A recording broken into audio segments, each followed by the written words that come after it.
deciding which is better, Thorpe Park or Alton Towers. Oh, I think Alton Towers is going to take this round, I think.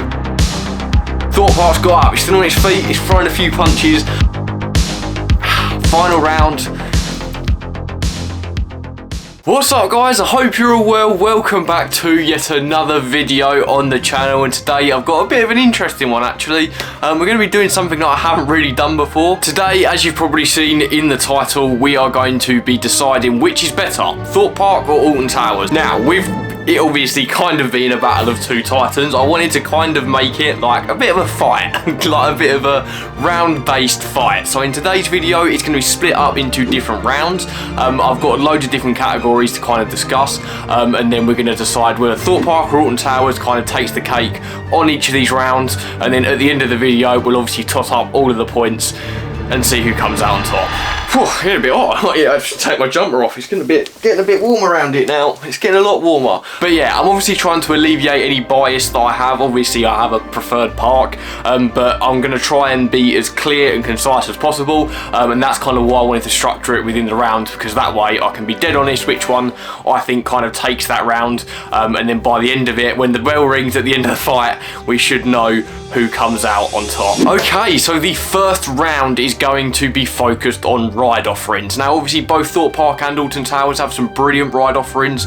You know, it's something I can't fault about either of them, to be fair. However, we are going to be taking into account, you know, not just roller coasters, but everything else as well, which is going to make this round a little bit more interesting. Now, if we're talking pure ride variety, I think Alton Towers definitely has the edge here, particularly with their coasters. You know, Alton Towers with the secret weapons have always kind of tried to strive for kind of different, unique twists. Not that Thorpe Park hasn't done that, of course, but you know, you've got rides like 13, Oblivion, they're all very varied and different, whereas Thorpe Park, you kind of got your thrill coasters and that's kind of it. But yeah, in terms of thrills, I think Thorpe Park would take this this kind of side of the battle, because I think they've got a lot more thrilling coasters, particularly, of course, with Hyperia opening last year. However, if we're talking pure variety here and the ride offerings itself, of course, Alton Towers has a whole host of dark rides at their disposal. You know, we've got Curse of Alton Manor, as well as obviously Hex, which is my personal favourite dark ride to exist in the UK right now. But yeah, Thorpe Park kind of lacking on that side a bit, but the other edge Thorpe Park does have is flat rides. They have a lot of good flat rides, you know, like Rush, Vortex,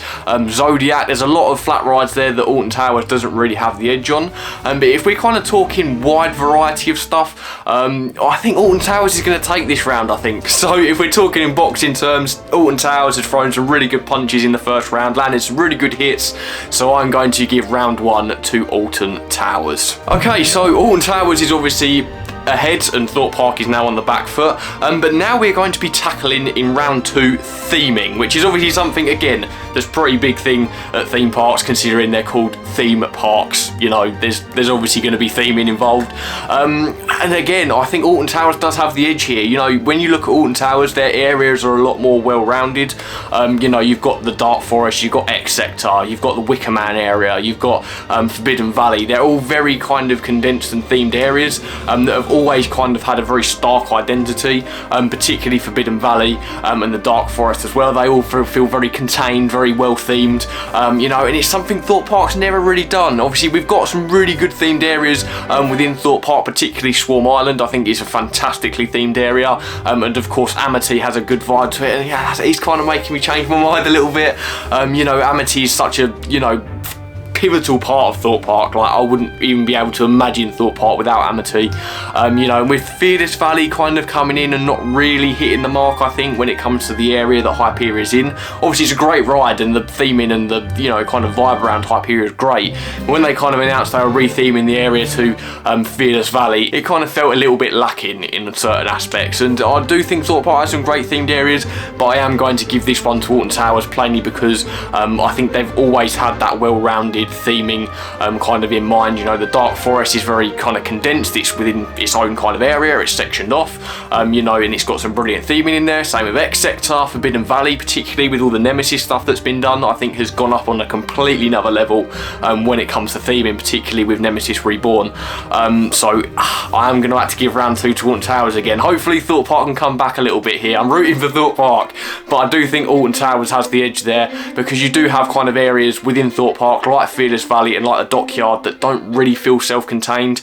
They just kind of feel like there's been a name slapped on them to kind of just, yeah, give a name to an area. So again, Alton Towers is landing some brilliant hits in this fight, I can't lie. So they are going to take round 2 and Thorpe Park is once again on the back foot. Okay, so it's not looking pretty good for Thorpe Park at the moment. They're very much on the back foot. However, this is a round I think they could easily come back with a vengeance, and that is events. Now obviously events have kind of become quite a big part of UK theme parks within the last kind of 5 or 6 years, particularly with Thorpe Park, and kind of Merlin in general decided that they wanted to integrate things like Mardi Gras, Oktoberfest, and they kind of pushed those a lot, and it's been really successful. I think park-wide across all of the Merlin parks, I think that they've been really successful. You know, even Alton Towers with a lot of their events I think have been brilliant. Obviously they've always had Scarefest and Thorpe Park have always had Fright Nights, but I think the other event offerings have really kind of helped these parks kind of get a little bit more, you know, revisitable throughout the year, which is really, really nice to see. And I do think Thorpe Park has the edge on this one, plainly because I think Thorpe Park has really put so much effort into infrastructure and events over the last few years that it's kind of insane. You know, whilst they are kind of lacking maybe compared to Alton Towers with ride variety and also theming, I do think they more than make up for it with their events. Their events have always been absolutely top notch, particularly Oktoberfest and Fright Nights are massive highlights of the year.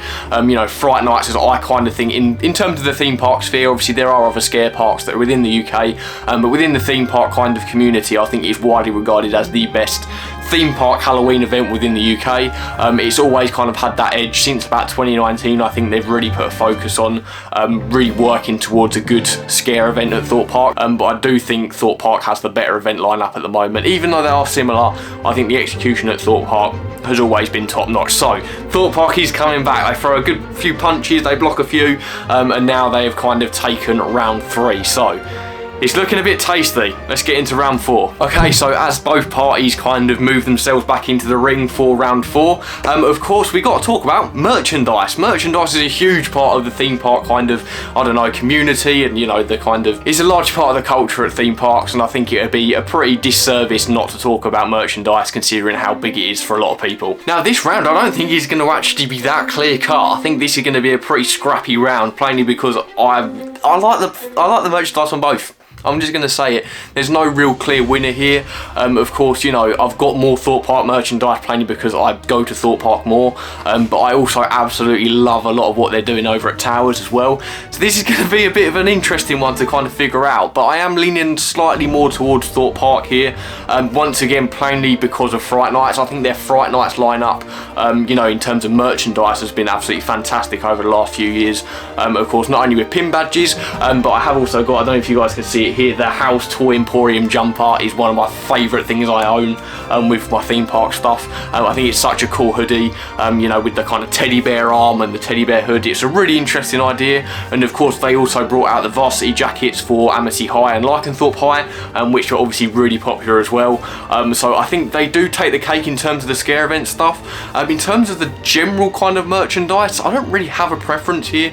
I think, you know, like I said, I own more Thorpe Park stuff. I absolutely love the Thorpe Park pin badges.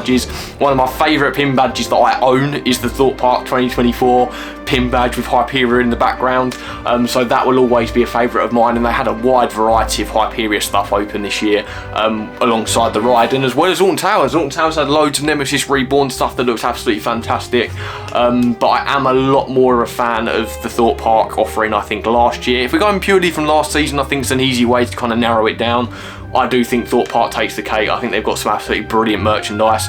Not saying that Alton Towers hasn't got any good ones. You know, that's not what I'm saying at all. Like I said, this is a very scrappy fight this round because it easily could go to either. But purely because of Fright Nights and also a lot of the Hyperia offerings last year, I'm going to give this one to Thorpe Park. Okay, so I wouldn't exactly say there's been a clear-cut winner so far. It's pretty even so far. And as we move into round 5, we are going to be talking about food, because everyone gets hungry at theme parks. It's very exciting. You're walking around a lot. You're going to need a bit of grub to kind of refuel you a little bit. And yeah, I think, again, this is going to be a really scrappy round because I don't really mind either of them in terms of, you know, food offerings. Now, I am going to kind of judge this on kind of two fronts. Obviously, there are a lot of licensed food outlets at both parks, you know, so I'm going to kind of go for originality here. If one park has more originality over the other, then that will obviously give them the edge. And I am leaning a little bit more towards Alton Towers on this one, for something that kind of isn't related to food, but kind of is as well, and that's the accommodation. Of course, Alton Towers has a wide variety of accommodation, and with each of those accommodations come with their own kind of food eateries. You know, you've got Flambeau Jambos over at Splash Landings, you've got the Crooked Spoon for the, you know, Enchanted Forest area, and the Alton Towers restaurant, of course, within the Alton Towers Hotel. And yeah, I think Alton Towers is going to take this one. I think they've got a lot more original restaurants as well. Like I said, those accommodation ones are all original ideas, and I've eaten at both the Crooked Spoon, the Secret Gardens, is it called? Correct me in the comments if I'm wrong, but the Alton Towers restaurant as well as Flambeau Jambos, I've eaten at all three, and they've all been pretty damn good. You know, I had a brilliant breakfast at Flambeau Jambos when I stayed over at the Splash Landings Hotel last year, and the dinner was actually quite nice big buffet. And of course, within the park itself, you've got the burger kitchens, you know, and obviously I think they're quite nice. I mean, they wouldn't exactly kind of hold up to what Thorpe Park has with Burger King, but they are pretty good. And the only thing I would kind of maybe give Thorpe Park an edge on here is their event food is really nice, you know, particularly with Oktoberfest and Fright Nights. They always push, you know, the food offering, particularly with the sweet stuff, which obviously I've got a bit of a soft spot for. But I think I am going to give it to Alton Towers, only just because of the accommodation restaurants. I think they're really interesting, particularly Flambeau Jambos having a lovely view over the water park is incredible. You know, yeah, I'm going to have to give this one to Alton Towers, unfortunately. It's very close though, very close. Now, kind of following on from the previous round, what I talked about a lot with the Alton Towers accommodation, this is going to be the accommodation round, and I don't think it's any secret who's going to win this one. It's going to be Alton Towers, and this was kind of something that I was debating whether or not to put in here, because obviously it's such a clear-cut winner for Towers, considering Thorpe Park's only really got the Shark Hotel, and that within itself is a temporary hotel, or at least it's built like one. So Towers was always going to have this, you know, edge on accommodation, but I thought it was such a big part of theme parks at the moment. A lot of Merlin parks really put an emphasis on accommodation. It would feel really out of place if I just omitted it just so Thorpe Park could not lose another point. So I am going to give this one to Alton Towers. You know, I have stayed in the Enchanted Village as well as the Splash Landings hotels. I do really enjoy, especially Splash Landings, considering you've got the water park on site. You get some really good views. You know, I love the fountain outside the front. It's absolutely gorgeous. So here's to hoping that this kind of changes over the years. And it won't be such a clear-cut winner. Yeah, there's been a few knockdowns, I think, from Alton Towers this round. I think they've knocked kind of Thorpe Park down a few times, and they've scored a few good points. So I'm going to give round 6 to Alton Towers. Okay, so the next round we are going to be tackling is park management. Now, this is something that, you know, is very technical and can be considered quite boring, but I thought it was important to note. Of course, Merlin across the board are very good at managing their parks. I think they've always put a lot of effort into making sure everything's tip-top and looks nice. Similarly to Alton Towers, there's always been a bit of TLC, you know, that's been worked on at Towers, you know, particularly with the rebrand and well, not really rebrand, but re-theme of Nemesis. You know, that was a really strong and really good decision, I think, for Alton Towers. Obviously, that rolled out as well last year, so I think this is going to be, again, a very close round. But I do think I will give... It's a really tough one. I am going to give this, I think, to Thorpe Park, plainly because I think Alton Towers have got a really nasty habit at the moment of closing a lot of their rides. Of course, they're closing Blade, and as well as that, obviously, they closed a lot of the kind of pop-up, you know, flat rides that they have. That was kind of a weird thing to implement. I mean, it was necessary because they didn't have a lot of flat rides, but I always thought that was a bit of an odd decision. And the events, like I said earlier, I think are a lot better at Thorpe Park. You know, as much as the fireworks spectacular over at Alton Towers does look spectacular, I do think that Thorpe Park generally kind of has well-maintained events, and particularly Fright Nights is a huge event for Thorpe Park, and I do think has always had the edge over Scarefest. Similarly with October as well, Oktoberfest, sorry, not just the month of October. Especially kind of taking into consideration what they're planning on doing next as well, you know, with the refurbishment of the beach, and on top of that, obviously, they completely did an overhaul of the brand. They redid the dome, and they sorted a lot of their restaurants out. You know, I think they've done a lot of work over the last few years. You know, not saying that Alton Towers hasn't done any work particularly, you know, that's not fair to say. They've done a lot of TLC and a lot of work around Alton Towers, but it's been really noticeable, I think, how much Thorpe Park are committed to, you know, making sure the park is running tip top. You know, particularly the way the Hyperia opening event was organised last year, I thought was absolutely fantastic. There was not a single fault I could have had with that. The way the queuing system worked and all that, obviously would have been good if the ride was open or opening weekend, but I do think the way it was actually managed and the stuff that was actually in their control was really well done. But I think it's been a lot more noticeable at Thorpe Park, and we're really starting to see the rewards kind of being reaped at the minute. Thorpe Park's got up, it's still on its feet, it's throwing a few punches, and I'm going to give this round to Thorpe Park. Okay, so we are now arrived at the final round. The bell is about to toll, the two teams are on opposite ends of the ring. Let's see who comes out on top. So this last one, I kind of wanted to make it kind of an overall kind of category, rather than kind of framing it as my favourite part, because I think that's just a bit tacky. I wanted to kind of tackle park atmosphere. I think that's a huge part about parks, specifically in the summer and in the Halloween events. Atmosphere is a huge part of these parks, so it was kind of something I felt like I had to do. So yeah, park atmosphere. Who's going to take this one? Again, this is another really scrappy fight, because I think either of them could take this. You know, I've never had a problem with either of their atmospheres. I think they're both pretty spectacular, to be fair. I am slightly leaning more towards Thorpe Park on this one, because like I said, the atmosphere at Fright Nights is incredible. You know, the atmosphere during the summer at Thorpe Park, again, is also very incredible in a lot of the events. But it'd be sad not to say that the similar thing is kind of not there for Alton Towers, because I think whilst they very much lack on the mid-season events, I do think they really more than make up for it in just general park atmosphere.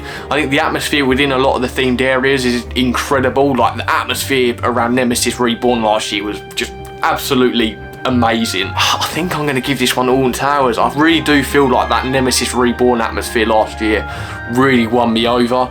They've always had a brilliant atmosphere within, you know, their actual respective, you know, themed areas. You know, Wicker Man always had a brilliant atmosphere. X Sector, spot on atmosphere, particularly in the kind of area around the Smiler.